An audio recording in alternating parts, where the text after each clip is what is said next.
My name is Art Olagi, and I am the instructor for your Summer 1 course, Kinesiology 4370, Health and Fitness Management. I'm going to provide this video for you to let's go over the basics of the class, and we will I'll kind of cover some basic things in terms of what I expect from you from the class, how you can get a hold of me, because with this being an online class, I know this is also it will be difficult for some of you guys to get in touch with me. I don't have an office on either campus, actually. I am a professor that I live in San Antonio, so the best way for you to get in touch with me is via email.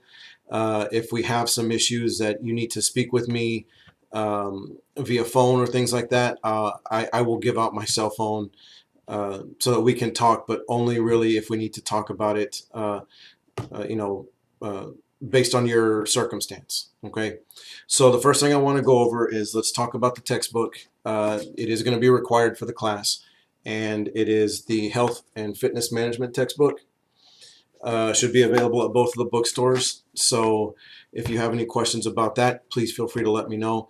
It really doesn't matter to me how you guys choose to utilize a book. If you guys want to if you want to go in with a classmate that you know is taking the class as well, if you want to get the book on your own, if you want to get it used, it really makes no difference to me. But I will tell you that it is imperative that you do have it, because it is, I pull a lot of information from the textbook for the exams, as well as the assignments that you have in the class. Okay, so I won't really go over the learning objectives per line, because you guys can read, and I want to keep this video as short as possible, because I know that some people won't finish it till the end. But what I do want to cover is I want to tell you guys that this course, what it's designed to do is to give you the very basics of what it takes to operate a fitness facility, or a health and wellness facility for that matter. Not just what you would think of it as a commercial gym like Gold's Gym or Lifetime Fitness or something like that. The idea behind this is to give you guys the tools to be able to learn what it takes to operate a facility. There are some of you folks that may be interested in going into physical therapy, or in the therapeutic side of health and wellness, and that is a very noble effort. I think what some of you guys realize, though, is that these are businesses, and there is usually those businesses are the hospitals and things of that nature. But there are also those private practices that go out and have their own clinics and their own physical therapy places. Those physical therapists are the owners of their facility, and they have to manage that facility. So not only do they have to have that component of their knowledge that they get at PT school, you also have to be able to understand that you got bills to pay in your facility. You got to make sure the light stays on. You got to make sure your water's running. You got to make sure that if there are any issues with your custodial or your plumbing, those are things that you as a business owner have to handle. And that's the other side of operating a health and wellness facility, is you have to maintain the operations to a standard that is going to keep your customers coming back and keep them satisfied. That's really what the course talks about here. If you've been in your other health and wellness courses, you've noticed that you've got the biomechanics and the exercise phys and all of those things, and you probably have all that knowledge down.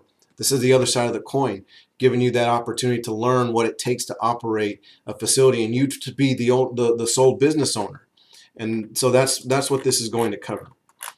So let's talk about the grades really quick. I grade just probably like most of the other professors on an A, B, C, D, F. And the way the assignments that you're going to be having for this particular class, you'll have 4 written assignments and 3 exams.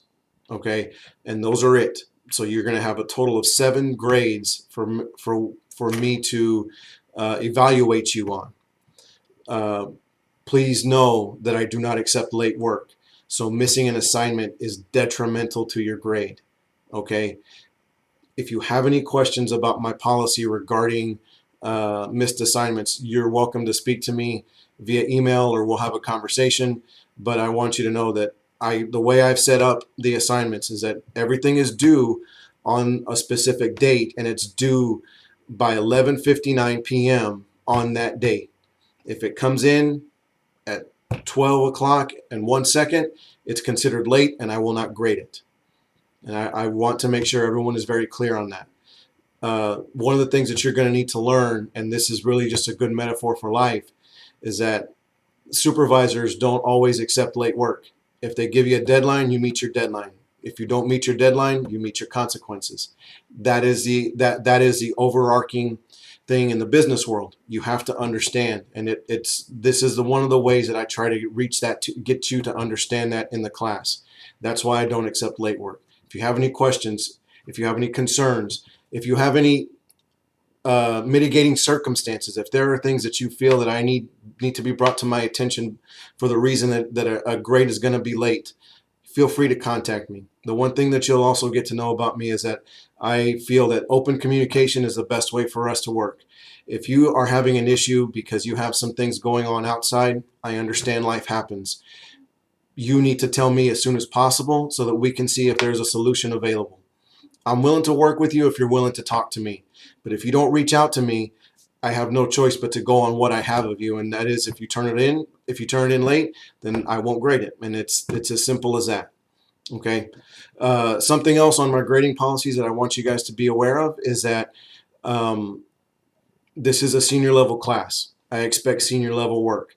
Your written assignments, if you're going to be using facts from journals, if you're going to be using facts from the book, you need to cite your sources. If you don't cite your sources, then I'm going to take off for that.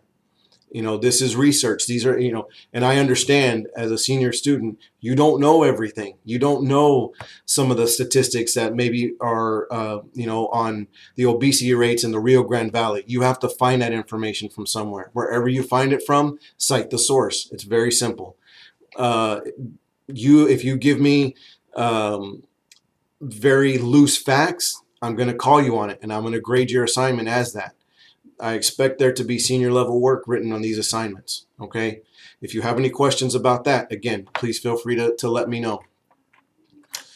The calendar of activities, you can look at those for yourself. I just want to make sure that you're aware of that. When you look on page 3 of the syllabus, you'll also notice that I've given you a basic calendar of what's going to be going on throughout our semester together. Okay, so by Monday, you should be looking at this video and finding out what the expectations are for you. You'll see that we have reading assignments pretty quickly, and we already have an assignment due on June the 8th.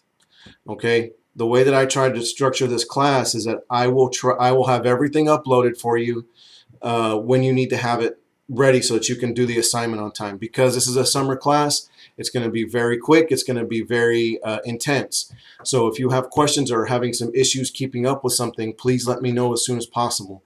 But I'll have everything written. I'll have all the assignments loaded up in the course materials section of Blackboard. I'll also have the exams written, uploaded into the course materials section in Blackboard.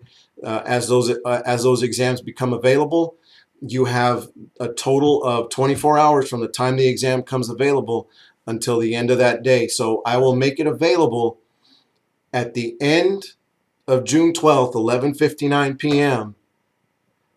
until the end of June 13th at 11:59 p.m. Okay, so that's the example of how I use it. You have all day to do the exam, but once to start the exam. But once you start it, you have 90 minutes. After those 90 minutes, once it's done, it's gonna cut you off and it's gonna grade whatever you've done. Okay, so you are in a time crunch. I want to make sure everybody understands that. So if you have any questions about that, again, please let me know. Also, if you look at the calendar of events, the way that I have it scheduled out right now, I will not upload anything on Fridays. Okay, so you don't have to worry about trying to come in and look at anything on a Friday because everything will be loaded up on the following Monday. Excuse me. And you will also notice that we are actually going to finish with everything well before summer 1 semester is over, because this will give you an opportunity to really know where you stand before the end of the semester, and we can discuss your grades at that point if need be. Okay, so I've given you about 10 minutes worth of everything. As you scroll down to the page 4 and things like that, I really encourage you to read all of the major requirements, the students with disabilities. The major requirements I actually pretty much went over already. Bottom line is I don't accept late assignments, and you have to turn everything in on Blackboard only. Okay. If you are a student with disabilities, please read that statement. And if there's a way for us to accommodate you, let me know, and we will make that accommodation. Attendance is going to be pretty loose. Basically, if you're doing the assignments and turn everything in as scheduled, I'm assuming you're attending the class. Okay. Scholastic integrity. I am still able to tell if you are using somebody else's work, especially in your written assignment. So please, let's be adults about this. If you're having issue with that stuff, please let me know. And of course, the course drops and everything like that. So if you have any concerns about anything, again, my email address is on the digital syllabus. Please feel free to contact me, and I'm sure we will be talking with you very much throughout the rest of the semester. Oh, sorry. One thing I did forget to mention. The materials that I will be uploading in the course materials as well are going to be the PowerPoints and lectures. The PowerPoints I'm going to be giving to you in 3 different sets for each unit. So you'll get chapters 1 through 6 all at once, and then I will provide a short video that will cover the basics of the unit. But it is your responsibility to make sure you do the readings and look at the PowerPoints, because I don't just go off of what I give in that brief video, okay, especially for exams. So I'm going to cover the gamut of everything that we talked about in chapters 1 through 6. But I will do a brief, no longer than 8-minute video to give you guys some information that I think is important for the exam, but it's not going to be the end. Okay, so I want to make sure you guys understand that. That will also be in the course materials section of Blackboard. So again, if you need to get in touch with me, just let me know, email me, and we can talk about whatever it is you need. All right, have a good one. Thanks.